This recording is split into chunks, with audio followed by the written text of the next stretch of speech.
Hey guys, welcome back to my channel. This is another battle report. So it has been some time since I posted battle reports on my channel. That's mostly because I've been in the middle of a move, trying to construct new spaces for my hobby stuff. And also with Corona, the battles didn't happen too regularly. So a combination of both, which led me to not publishing too many battle reports in the last couple of months. However, it's time for battles again, and I'm starting with my trusted Dread Elves. So I've played Dread Elves for a long time, but with the new book, I haven't played around that much. So this is still a little bit of exploratory playing. It's also still with the version from before the new year. So the Mist Leviathan still uses its old rules, and the Warlock Outcast hasn't changed, I believe. I don't know if there's anything else that really changed other than the points. So I have a Warlock Outcast with Cosmology because after a couple of games I found out that Cosmology complements my army quite well and is also quite a good counter to Vermin Swarm. And then we have a Selection Officer on a Pegasus. I really like this model because, well, he's not easily chaffed. With Eye of the Gorgon and the Lance, I have 3 strength 6 attacks on the charge with +1 to wound. And I have 2 auto hits on the enemy that wound on a 4+, 5+, or 6+, depending on their size with AP10. And also the Eye of the Gorgon makes it that the enemy has to reroll successful discipline tests. So this guy on his own can charge into something, and then when he's supported by the effigy of Dread, he causes fear. The enemy cannot use Inspiring Presence. Actually, can use Inspiring. Cannot use Hold Your Ground for the fear test, and has to reroll successful ones. And then for the break test, they do have the -1 discipline from the fear, and they have to reroll successes. So even against stat fast units, this guy is still quite fun.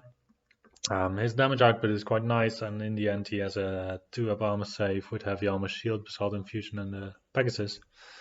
Yeah, I like him so far. He performs quite well, or at least in my mind he does. Then we have a Temple Exarch. He's the general because you still need a general if you take a BSB and a Warlock Outcast. He's on Alchemy with Warsmith, Blades of Darag, and a Binding Scroll. And then I have twice Temple Militants, both with a Rending Banner. Then I have some Selection Auxiliaries to pair up with the Selection Officer and with the Obsidian Guard. The Obsidian Guard, just a decent block with the Cateran's Pennon. Twice 5 Warlock Acolytes because I think they're better than the Dread Knights in the same role even. Then we have the Divine Altar with Effigy of Dread, 2 Raptor Chariots with Halberds, a Hydra, and a Mist Leviathan. So it's quite a balanced list. I find that it can mostly take care of nearly everything that I encountered so far. Shooting wise, it's still quite vulnerable to shooting, but then Dread Elves are always vulnerable to shooting. So in that regard, I do have quite a lot of pieces that can get to the enemy quite quickly, with the Raptor Chariots having Advance 7 and Send of Blood, with the Pegasus that can also join a unit just to go to something like an organ gun. I can just march up, and then the Pegasus will at least survive. Maybe the unit won't, but the guy himself will probably survive. Hydra has quite resilient to shooting. The Mist Leviathan is okay with 8 wounds at least. The Acolytes can often go to the flanks, so it's usually mostly the Temple Militants and the Obsidian Guard that have to face a lot of shooting. And Cosmology still has Altered Sight, so that helps. I can still give +2 armor on my units with Alchemy. And the Hereditary also helps in some payback for shooting units, or to discourage the enemy at least from shooting at some targets. So that's my list. Then we go to the enemies list. This is quite a new player. He plays Vampire Covenant with a collection that still stems from 8th edition, I believe. So this is the list that he plays. He's just trying to mostly get a bit of a feel of how Vampire Covenant works.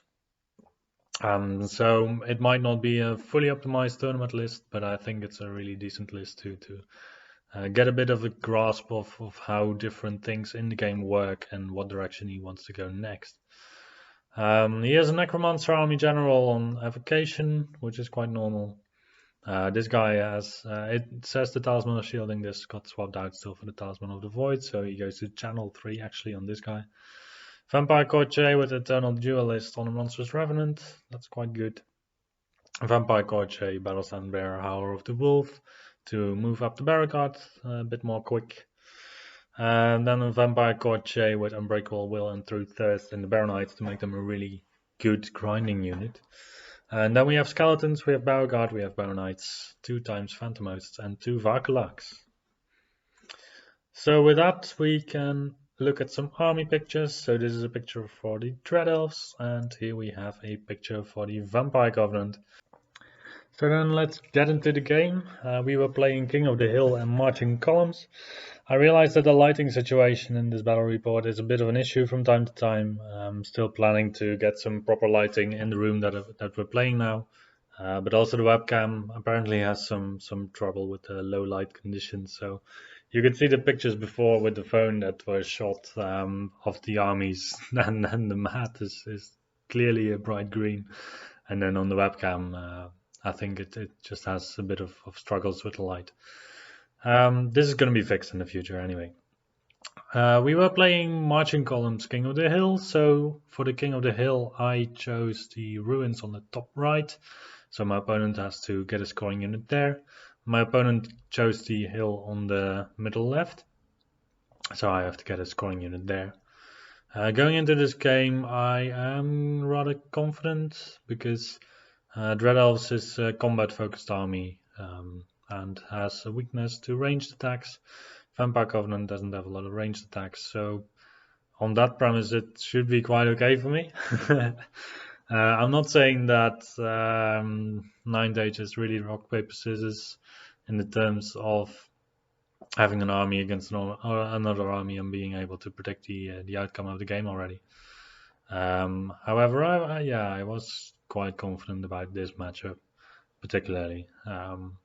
And then added to that, the fact that my opponent is still quite a novice player and I have played this game a bit more often already. I think it's fair to assume that if I get into a situation where I have some decent chances, then it might be a preferential match for me. This is the deployment that we end up with. I feel like Marching Columns is not really that nice for Vampire Covenant, because then quite early as an opponent you get a feel of where the enemy army is going to be, or at least where the bulk of the army is going to be, whilst my army is still quite mobile at that. So I have spread out my infantry on the top with a scoring unit to be able to capture the objective later. My opponent only has his Varkulak and his Vampire Courtier and Monstrous Revenant on that side. So I think that I'll be able to push aggressively with my Temple Militants and score the objective there.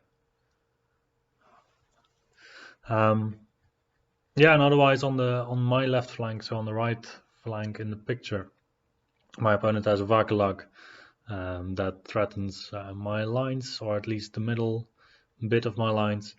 I decide that I just want to go forward basically with my Temple Militants, and I was a bit too enthusiastic with the first move. I just put them back quickly, and then like in a tournament game you would have to mark the units in order to be able to move them back.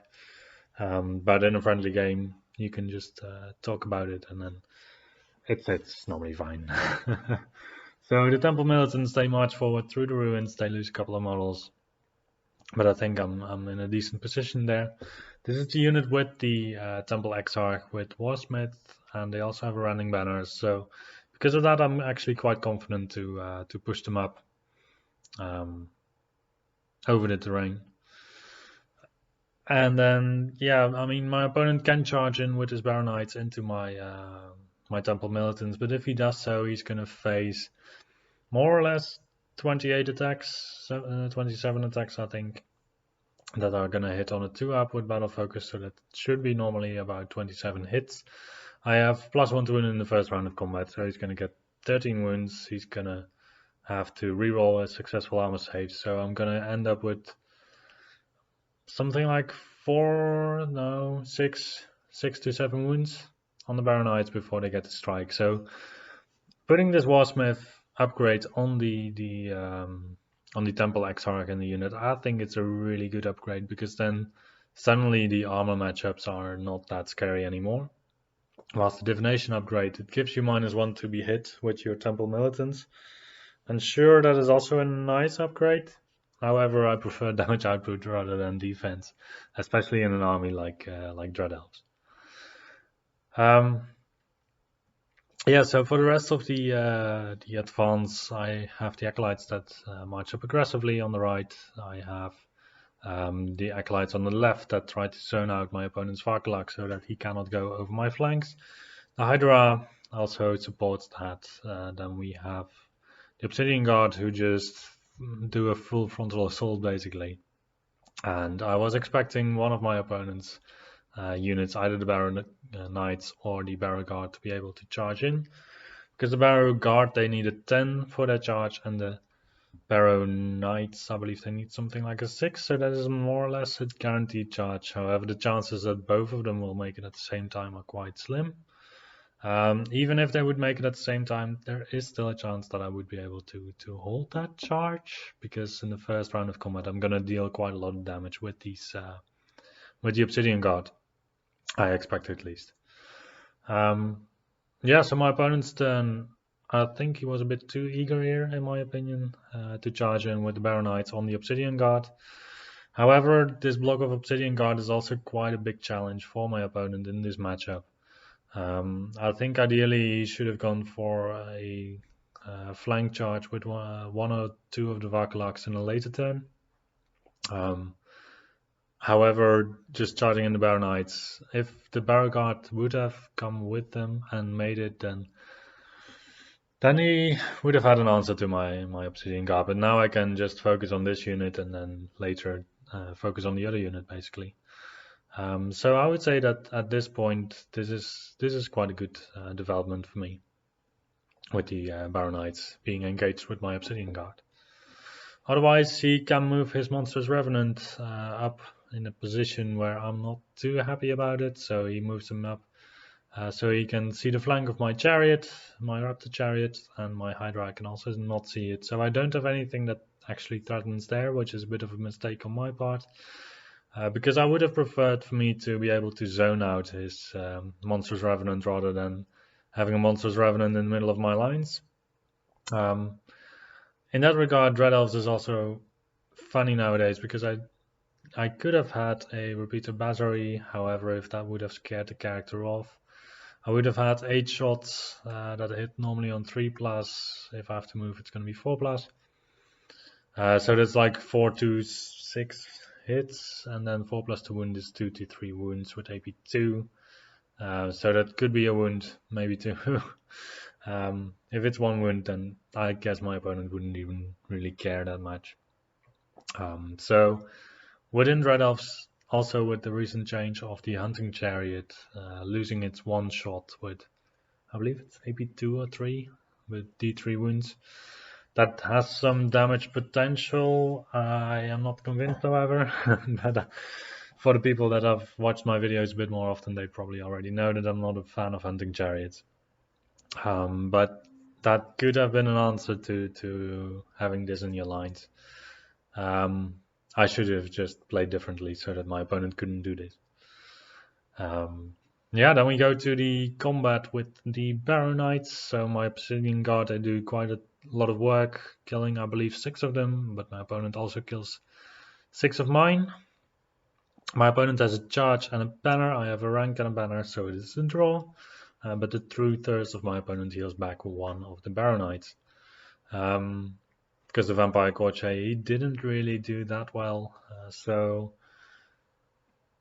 yeah, if my opponent had also had the Barrow Guard in the fight, he would have gone through. And I was quite lucky that he didn't manage. So in my turn, luckily I am able to countercharge with my Raptor Chariot into the flank of the Barrow Knights. That should alleviate the problems that I have there with my Obsidian Guard. And then otherwise, I don't have too many charges. I have the Temple Militants on the Phantomhost. Only later during the battle I realized that Temple Militants and Warlock Acolytes both have magic attacks because of the Blades of Nab, or the Blades of Darak. So I thought that the Warlock Acolytes were the only ones with the magical attacks, but also the Temple Militants have magical attacks. So they should have gone through Phantomhosts quite easily. Whilst we played them with a 2-up Aegis against the attacks from the Temple Militants. Otherwise, I prepare my BSB for a counter charge on my opponent's Winged Nightmare if he decides to either charge my Mist Leviathan and have an overrun on the Effigy of Dread, or directly charge the Effigy of Dread, or, I mean, anything else basically. I use the Mist Leviathan to shield off my Legion Auxiliaries from a charge from the Winged Nightmare because I'm not too fussed about that, because that one contains my Warlock Outcast and I currently don't really have any other place on the board where I could put her other than as a single model, but then she's in the middle of a field that is still being threatened by stuff like a Vakulak. I cast a +2 armor on my Obsidian Guard to get him to a 3-up armor save. Not necessarily for this combat, but more for the combat that's likely going to happen after, where possibly my opponent is going to charge in with his Barrow Guard on my Obsidian Guard. With this cast, actually, I roll a 333 or a 444, something like that. 333, I believe. So I get 2d6 strength 4 hits on my caster's unit, which deletes like 8 Temple Militants or so. And in other armies, that wouldn't be a big difference. Like if you lose like 8 heavy infantry, then I don't know, don't really care. However, losing 8 Temple Militants is quite harsh, because that's nearly half of my unit that's just gone in one swoop. In combat, we managed to clean off the Baronites. My chariot had 6 on the impact hits, so it did 7 impact hits, and then it overran with a 12 on the roll. And then, yeah, it's just a chariot that's on tracks basically by this point. And yeah, that is the current state of the board. I'm quite content with what's going on. The Warlock Acolytes, they're quite readily engaging the flanks of my opponent. So on the left, all the way in the corner, you can still see a Vakulak of my opponent that I just put my Warlock Acolytes in front of. Because I still have a 4-up Aegis in melee, I still have 8 attacks actually on a 50mm base. Because my opponent can contact 4 of my models, I will strike first. I'll hit on 3+, I believe, and I will wound on 4+. So that will be like 3 wounds or so. My opponent can either save 1 or 2 normally. And then he, with his 5 attacks, he's going to do likely 4 wounds, which is going to be 2 wounds after saves. 4, maybe 3. So it is, in terms of wounds, it's quite equal normally. And then, yeah, I mean, my opponent could win that very big. I could win it very big. But I just wanted to shield my Hydra basically one turn from the Vakulak so I could get a clean shot into the flank of his skeletons. My opponent charges in his Monstrous Revenant onto my Mist Leviathan together with support from the Phantomhosts, and he charges in the Barrow Guard on my Obsidian Guard. So at this point I'm quite happy with my 3-up armor save. Yeah, and otherwise he just moves up his skeletons a bit more. The skeletons at this point are a bit of an afterthought, I would say, because, well, for my opponent it was quite hard to lose the Baronites on the first couple of turns. And yeah, the Barrow Guard really have to make some efforts to get the stuff going again. Yeah, so it's tricky, I guess, as the Vampire Covenant player, because you have the Barrow Guard that really want to do the damage. However, I have still a lot of damage potential, especially in the first round of combat, where I get my +1 to wound and I have my chariots with impact hits. Even if I only do like 4 wounds to the Barrow Guard with 1 chariot, which would be an underestimation, I think. Even if I only do 4, then I still have 2 of them. I still have, at this moment at least, the Mist Leviathan and a Hydra and the Obsidian Guard. So that is still quite a lot of damage potential that can go my opponent's way. If he's able to grind out all of my units one after the other with his Barrow Guard, then it still might be doable for him. Because the Barrow Guard, they still have the +1 to hit on them at all times. They still have a Vampire that dishes out quite decently against Elves. Yeah, it's not decided yet, I would say. However, if I'm able to use my mobility to get into places where I need to go, then it's going to be quite a decent situation for me. So my Barrow Guard, my Barrow Guard, my Obsidian Guard, they get quite some casualties because my opponent, he in the army list, I believe it still says great weapons for the Barrow Guard, but we made some changes before the game also. So they have hand weapon shield, and there was another wizard apprentice or adept somewhere. But even with the hand weapon shield, my opponent rolled 5 6s for the wound rolls. So with lethal strike, I'm not going to save anything, and consequently, my opponent easily breaks my Obsidian Guard that also actually fluffed in combat. I mean, I only did 2 wounds to a unit of Barrow Guards. That is not that good, I would say. Otherwise, we have the Temple Militants against the Skeletons and the Mist Leviathan against my opponent's Monstrous Revenant and the Phantomhost. My opponent easily does 4 wounds, I believe, 3 or 4 wounds to my Mist Leviathan. I do 1 back on the Vampire because I focus all my attacks on him. And then I break, unluckily, and then it's... The Mist Leviathan doesn't have a rank because he has light troops, so I'm not that fast against his might. So he's able to overrun with his Monstrous Revenant into my effigy of Dread, and the Phantom Hosts luckily just barely make it into my the flank of my Legion Auxiliaries. However, if they would have made it in, I think I would have been even happier because then my BSB could have countered and overran into the flank of my opponent's Winged Nightmare. Yeah, so the Skeletons and the Temple Militants are still dishing it out on the left. My opponent did charge in the Varkalak against my Acolyte, and I had a lucky save where I saved all of the wounds that he did, and I believe he only did 3 wounds, so that was quite lucky on my side. I managed to put 2 wounds on him, so in the end I crumbled him down in 1 round of combat, meaning that the Warlock Acolytes could also support in the upcoming turn by charging in into the flank of my opponent's Skeletons. Yeah, so that is looking good for me. I'm quite tense about the engagement between my Pegasus and my opponent's Winged Nightmare. So what's going to happen is that first my opponent has to roll 2 dice, and on the 5+ he's going to get a wound for each of these rolls. Then I have agility 7 base, so I go to 8. My opponent has agility 6, he goes to 7. So I have 3 attacks on 2+ to hit and 2+ to wound. My opponent has a 2-up armor save. I believe that's going to be a 5-up armor save. And in the end, after all these attacks, I managed to put my opponent on 1 wound left.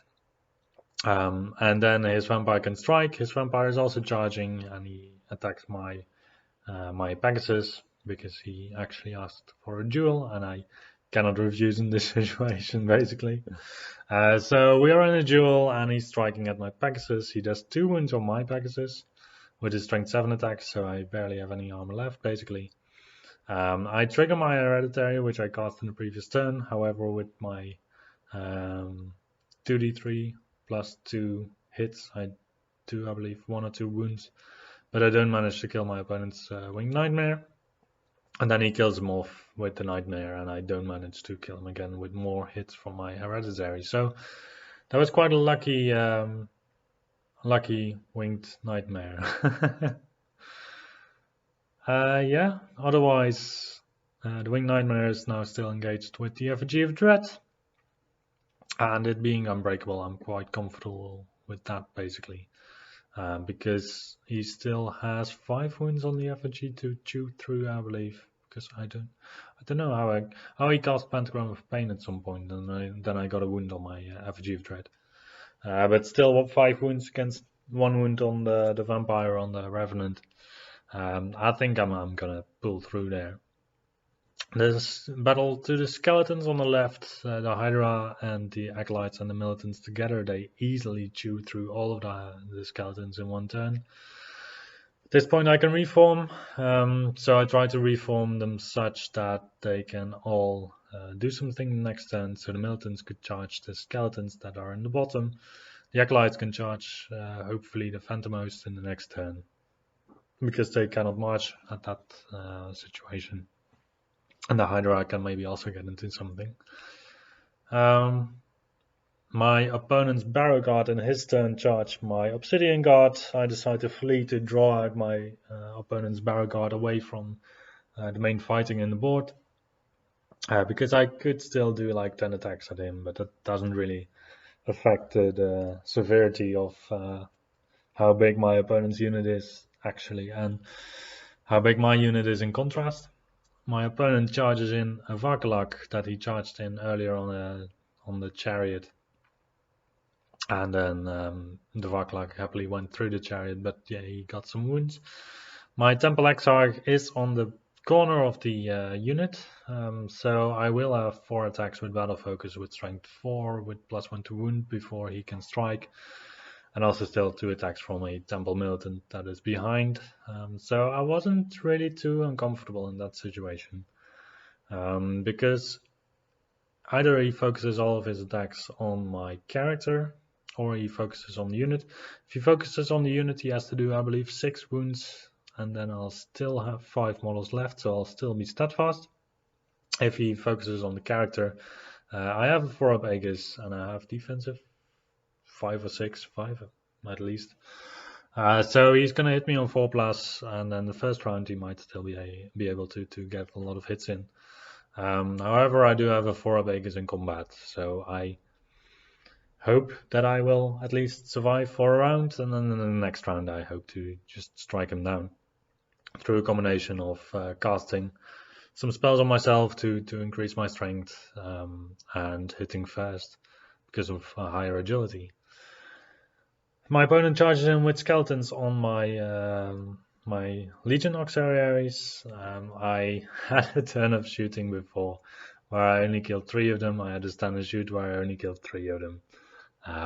Whilst I actually hit on 4+, because I hit on 4+ and I wound on 4+, with a total of, let me see, 11, 22, 40 shots, 44 shots. I think that's kind of below average, however, not even too much. So I should have killed about 8, I think, and I only killed 6. So sometimes when you count back things, it's a bit more disappointing than you thought in your head. But still, the Legion Auxiliaries, they hold their ground, because, well, I'm still in combat in the first round. I'm at least able to do quite some damage. And now the unit is open for a counter charge with the Temple Militants in the flank. The Hydra I also charge actually in the flank of the skeletons. However, because my opponent has summoned some zombies as chaff, I'm actually not able to make the charge. So I should have measured that one out before I charged in anything. Because now the Hydra just has a failed charge basically. I am able to charge my opponent's Necromancer with my Raptor Chariot, which I'm really enthusiastic about, because he got out of the unit trying to save him from the Warlike Acolytes that were right in his face. However, my Chariot was able to charge in, and then I'm going to be able to remove his General from the game. Also, my Temple Militants, they managed to clean up the Varkalak. The Warlike Acolytes get into the Phantom Host. I actually did manage to get rid of the Vampire Courtier on the Winged Nightmare. And then in the upcoming turns, we'll also see that the skeletons in the middle of the field are being decimated by the Temple Militants and the Repeater Auxiliaries in the front. So as far as I'm concerned, the battle is going pretty well with the Warlock Acolytes cleaning up the front the most. The other Warlock Acolytes being engaged with the Skeletons, which they normally should be quite fine against with their 4-up Aegis and melee. I still have a Raptor Chariot that is able to support my charge on the Barrow Guard. And I cast a spell. I tried Glory of Gold, I missed that one. So instead I got Word of Iron on my Temple Militants on the right side. Just basically buffing them up for the +1 strength in the first round of combat. So that if my opponent would decide to charge in, I would have effectively strength 5 because I have strength 3 with a +1 to wound, and then I have now +1 strength from the Blades of Darak. It doesn't give extra AP, but I still have a running banner that I haven't used yet, so I'm gonna have AP1 on the unit, AP2 on the character, and any model with armor 4 or better has to reroll successful armor saves against hits caused by models with Blades of Darak in that unit, which is the entire unit. So in this case, it's only the vampire of my opponent, but still going from a 2-up armor save to a 3-up rerollable or a 4-up rerollable against the character, that does make quite a big difference. My opponent still goes in, and well, his turn is basically limited to just moving in, doing the combat. And actually, the skeletons on the bottom, they did manage to break my Warlock Acolytes on my charge, and then they managed to flank my Raptor Chariot. This is basically the point where the game ends, more or less. We still do the combat with the Barrow Guard against my Temple Militants, and actually my Temple Exarch is able to kill his vampire, who had 2 wounds left. And with that, the enemy doesn't have any characters anymore, so the Barrow Guards are going to crumble down. I believe we still have 2 more turns to play. Also, the Barrow Guards on their own against the Temple Militants, they might still perform quite okay, were not that I do have some support still in the form of the Warlock Acolytes being able to charge into the flank, maybe the Repeater Auxiliaries as well. And then at this point, we basically calculate out everything, considering that the Barrow Guards are going to crumble down over the course of the game, either being taken up still by the Hydra that can also march up 12 inches and then still charge. Because my Temple Militants, I believe they broke and then my opponent pursued them. So the Barrow Guard, they are actually a little bit below the field, so my Hydra has a very well calculated 2-turn charge into that. At the end of the game, I still have about, I believe we calculated, about 2,000 points left. So that gives me a nice, decent victory with the secondary objective also. I think it's the outcome that I did expect, more or less. And it's also quite surprising how much points you still keep in such a scenario if you have all the little snippets of units left and like a Warlock Outcast that's still hidden somewhere. Yeah, the Dread Elf list really works well, I find. It just plays really nicely also. Yeah, it's a good list. So if you also play Dread Elves, then be sure to check it out because I think it's quite a decent list. The Mist Leviathan itself, like 260 points for 8 hit point monster is always good. And then the added benefits of just some special rules, whatever they are, it's just a good piece as well. Thank you for listening and watching, and I'll see you the next time.